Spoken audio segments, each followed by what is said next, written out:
आज हम बात करेंगे फिलोसफी के बारे में। क्यों भैया फिलोसफी क्यों?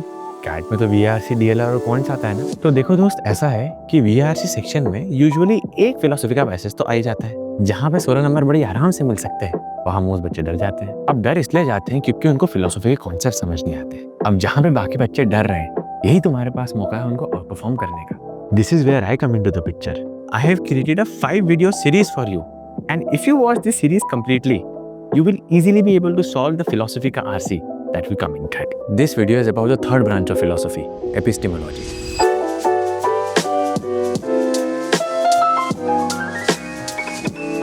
अब नेक्स्ट अपन बात करते हैं नेचर ऑफ नॉलेज के बारे में, जिसको कहते हैं epistemology. How do we know what we know? यहां बात चल रही है हम क्या जानते हैं, वो हम कैसे जानते हैं, या हम कुछ जानते भी है कि नहीं, ये वाला सवाल है। नेचर ऑफ नॉलेज की जो स्टडी होती है उसे कहते हैं एपिस्टेमोलॉजी। जैसे सोक्रेटिस ने बहुत सालों पहले एक बहुत इंटरेस्टिंग बात कही थी। उसने बोला था, I am the wisest man in Greece, for I know that I know nothing. उसने बोला था कि मैं सबसे वाइजेस्ट आदमी हूं क्योंकि मैं एक बात जानता हूं बस, कि मैं कुछ भी नहीं जानता। तो कोई चीज क्या जानी जा भी सकती है, नेचर ऑफ नॉलेज क्या है उसके बारे में, और अगर कोई चीज जानी जा रही है तो कैसे जानी जा रही है, उसके बारे में हो रहा है epistemology. How do we know what we know, और do we even know anything? Study of knowledge, belief, truth and justification, this is called epistemology. अब देखो यार, काफी बड़ा कंट्रीब्यूशन रहा है सोक्रेटिस का हर चीज में। उसने ऐसे सवाल पूछ लेते आके कि उसके बाद साइंस भी बन गया, साइंटिफिक मेथड भी बन गई, फिलोसफी बन गई, सब बना दिया उसने, और कोई मतलब नहीं था। वो तो सवाल पूछा था, बढ़िया मजे से रहा, और एंड में जाके मर भी गया। उसने बढ़िया जहर का प्याला पी लिया, मजेदार आदमी था। ठीक है, अब देखो, हमेशा ये ऊपर वाली बात ध्यान में रखना। हम क्या सवाल पूछ रहे हैं?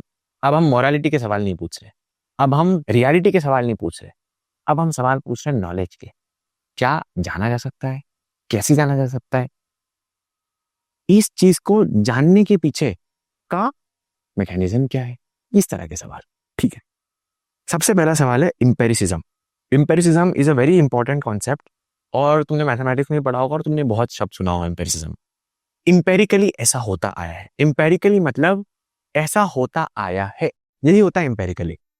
Knowledge comes from sensory experience, हमारे एक्सपीरियंस से ऐसा होता है, तो इंपेरिकल एविडेंस है। कई बार ऐसा लिखा होता है अकॉर्डिंग टू इंपेरिकल एविडेंस, मतलब यूजुअली ये देखा जाता है कि ऐसा होता है। जैसे लोग बोलते हैं कि यार जब भी वॉर होती है उसके बाद इकोनॉमिक बूम आता है, it is empirically observed. In general ये देखा गया है। मैं कैसे जानता हूं कि यार वॉर होगी तो उसके बाद फिर इकोनॉमिक बूम हो जाएगा, बहुत बढ़िया इकोनॉमी हो जाएगी? क्यों? क्योंकि आज से पहले जितनी बार भी वॉर होता था इकोनॉमिक बूम होता था। ऐसा इंपेरिकली देखा गया है। ये सही बात नहीं, मैं तो एग्जाम्पल दे रहा हूँ तुमको।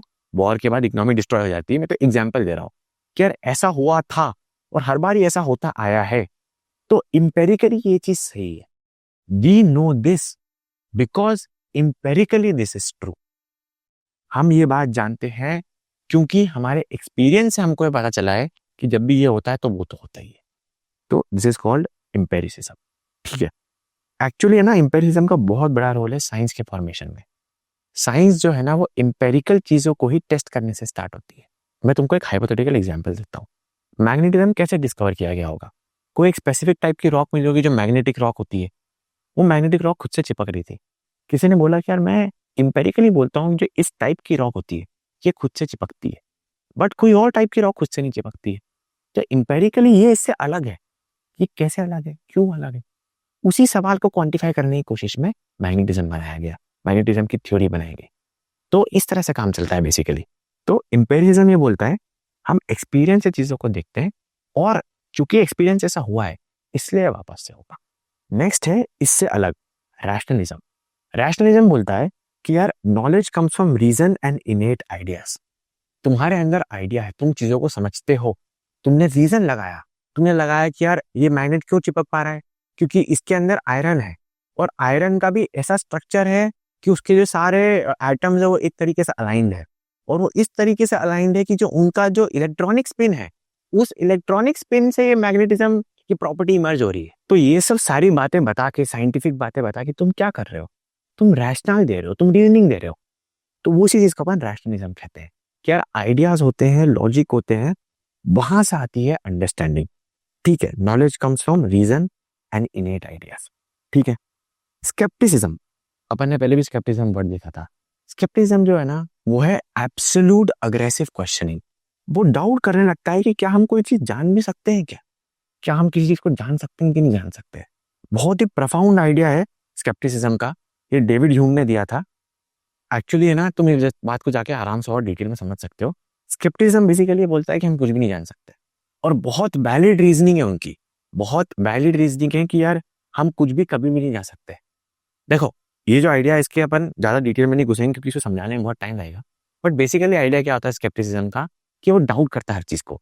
यूजुअली स्केप्टिक वर्ड जो है ना, वो वर्ड डाउट के लिए यूज किया जाता है, और कैट पर्पसेस के लिए कहीं भी स्केप्टिसिज्म लिखा है या स्केप्टिक्स से, स्केप्टिक्स हैव द ओपिनियन, जब भी ऐसा कुछ लिखा आ रहा है स्केप्टिक्स की बात हो रही है, मतलब वो लोग ही जो डाउट कर रहे हैं। अब स्केप्टिसिज्म फिलोसफी में यूज होता है, कई बार ऐसे जनरल पैसेज में भी यूज आता है। मान लो कोई बायोग्राफी दे रखी है, किसी साइंटिस्ट की बायोग्राफी दे रखी है कि साइंटिस्ट ने ये डिस्कवर किया, वो डिस्कवर किया। बट स्केप्टिक्स से मतलब जो उस साइंटिस्ट को डाउट करते थे उनकी बात हो रही है, स्केप्टिक्स। तो स्केप्टिक्स का वो यूज है। बाकी स्केप्टिसिज्म अपने आप में भी एक बहुत प्रोफाउंड आइडिया है। मैं तुमको एक सेंटेंस बोलूंगा, वो सेंटेंस तुम ChatGPT जाके ट्राई कर सकते हो अगर तुमको समझने में इंटरेस्ट है तो। डेविड ह्यूम ने कहा था, there are two assumptions that any form of inductive reasoning makes, universality of nature and principle of causation. Because these two assumptions are implicit, nothing can ever be known. इस तरह से उसने बात कही थी, तुम इसको समझ सकते हो। बाकी अगर तुम्हारा इंटरेस्ट है तो कोई बात नहीं, आगे बढ़ो, ज्यादा डिटेल में मत घुसो। ठीक है, नेक्स्ट, ए प्रायोरी। ए प्रायोरी मतलब knowledge is independent of experience. कहने का मतलब ये है, एक्सपीरियंस नहीं, तुम सिर्फ नॉलेज जान के भी चीजों को जान सकते हो। तुमको एक एग्जाम्पल देता हूँ। मान लो कोई ऐसा व्यक्ति है जिसने कभी कलर नहीं देखा है, जो हमेशा से कलर ब्लाइंड है, ब्लैक एंड व्हाइट ही दिखता है उसको शुरुआत से। ठीक है, तुम उसको कलर के बारे में अगर हर चीज बता दो, हर एक डिटेल बात बता दो, तो क्या वो कलर को समझ गया है? या जब तक वो कलर देखता नहीं, जब तक उसकी कलर ब्लाइंडनेस क्योर नहीं होती, तब तक वो कलर को पूरी तरह समझ पाया कि नहीं पाया? इस सवाल का बेसिकली जवाब है, ये डिलेमा के बारे में ही बात होती है, और इसी डिलेमा से तुम ए प्रायोरी और ए पोस्टेरियोरी को समझ सकते हो। बेसिकली दोनों अपोजिट बातें करते हैं। एक बोलता है experience is important for knowledge, दूसरा बोलता है एक्सपीरियंस की कोई जरूरत नहीं है, एक्सपीरियंस के बिना भी नॉलेज जानी जा सकती है।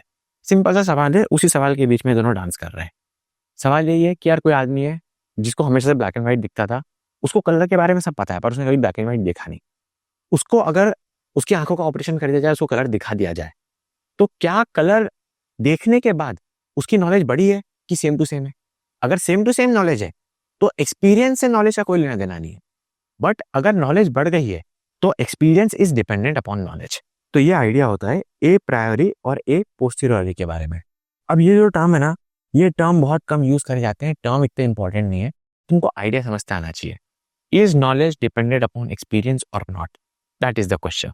Don't obsess over these two terms, these are not important in terms, मतलब टर्म में वो इतनी इंपॉर्टेंट नहीं, मगर आइडिया बहुत प्रोफाउंड है।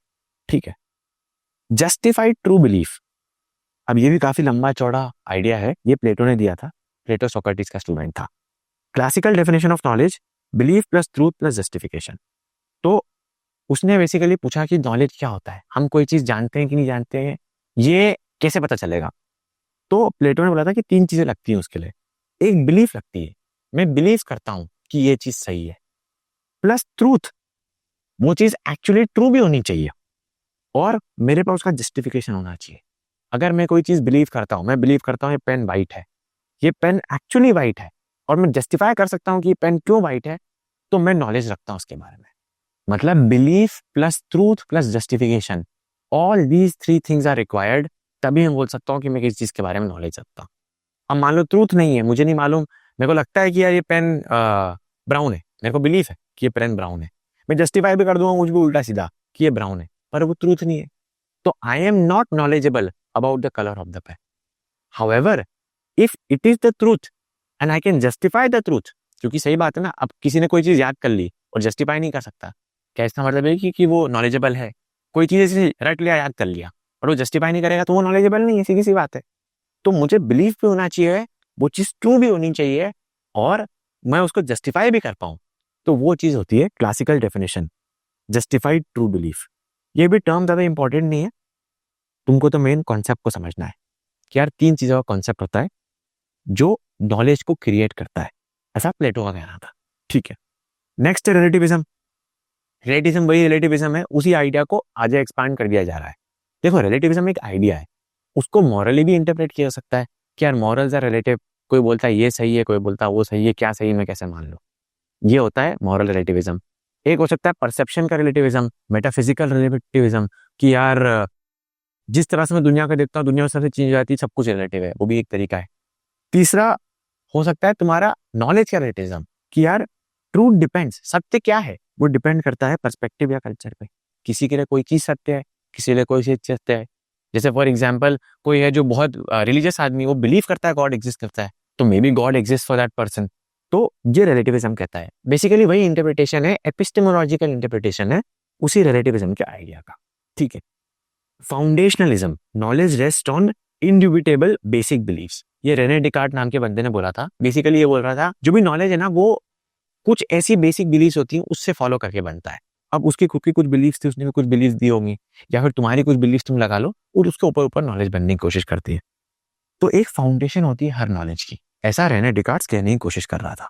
ठीक है, coherentism, beliefs are justified by the coherence with each other. अब तुम कोई चीज बिलीव करते हो और कोई तुम दूसरी चीज बिलीव करते हो, दोनों उससे कोहेरेंट होनी चाहिए। तुम अगर अपोजिट चीज बिलीव करते हो तो काम नहीं बन पाएगा, कोहेरेंट होना चाहिए मामला।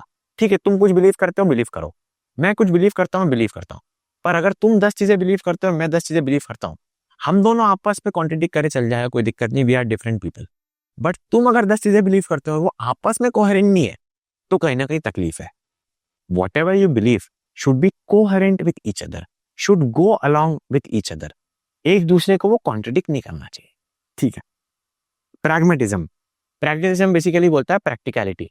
बोलते हैं ना, लोग बोलते हैं कि थोड़ा प्रैग्मेटिक रहो, थोड़ा प्रैक्टिकल रहो। Truth is what works in practice, जो चीज प्रैक्टिकली काम करती है वो सही है, कि प्रैक्टिकली काम नहीं करती हम नहीं जानते। इस तरह की बात होती है, कोई फैंटास्टिकल फालतू बातें मत करो, जो प्रैक्टिकल है वो सही है, जो प्रैक्टिकली काम कर जाए वो सही है। मैं कैसे मान लूं कि यार ये पेन इस आईपैड पे लिख सकता है, लिख के देख लो, प्रैक्टिकली लिख रहा है मतलब लिख सकता है। तो वही बात है ना कि can be know something, try it, if it works then it is true, that is the idea, pragmatism. Constructivism, knowledge is actively constructed by the mind, not passively received. अब ये बोलता है बेसिकली नॉलेज का जो nature है वो mind खुद create कर रहा है, माइंड क्रिएट्स नॉलेज। वो जो भी बाहर देख रहा है अपनी आंखों से देख रहे हो, तुम समझ रहे हो और दिमाग में अपना एक नॉलेज कंस्ट्रक्ट करते जा रहे हो, ये बोलता है कंस्ट्रक्टिविज्म। टर्म उतनी इंपॉर्टेंट नहीं है, प्रैग्मेटिज्म की टर्म बहुत इंपॉर्टेंट है, ये टर्म उतनी इंपॉर्टेंट नहीं, बट तुमको आइडिया पता होना चाहिए। ठीक है, तो ये तो बात हुई एपिस्टेमोलॉजी की। हम ये सवाल का जवाब दे रहे थे कि यार हम कैसे जानते हैं क्या जानते हैं, और क्या हम कुछ जानते भी है कि नहीं।